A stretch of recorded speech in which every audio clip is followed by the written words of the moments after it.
Welcome to new TV Telugu.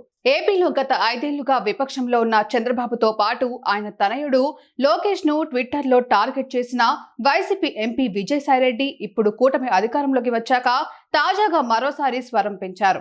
ముఖ్యంగా పవన్ కళ్యాణ్ ను అడ్డుపెట్టి చంద్రబాబు లోకేష్ ను టార్గెట్ చేసేలా సాయిరెడ్డి ట్వీట్లు పెడుతున్నారు.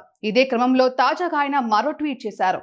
ఇందులో పవన్ విశ్వసనీయతను చంద్రబాబు ఎలా దెబ్బతీస్తున్నారో వివరించారు. పవన్ కళ్యాణ్ నిర్వహిస్తున్న పంచాయతీరాజ్, గ్రామీణాభివృద్ధి, గ్రామీణ నీటి సరఫరా శాఖల అధికారుల్ని టార్గెట్ చేస్తూ సీఎం చంద్రబాబు తాజాగా చేసిన విమర్శలను ప్రస్తావిస్తూ వైసీపీ ఎంపీ విజయసాయిరెడ్డి ఓ ట్వీట్ చేశారు. అందులో ఆయన పవన్ కళ్యాణ్ శాఖల అధికారులపై విరుచుకుపడడం ద్వారా చంద్రబాబు డిప్యూటీ సీఎం విశ్వసనీయతను దెబ్బతీసేందుకు ఎలా ప్రయత్నిస్తున్నారో వివరించారు.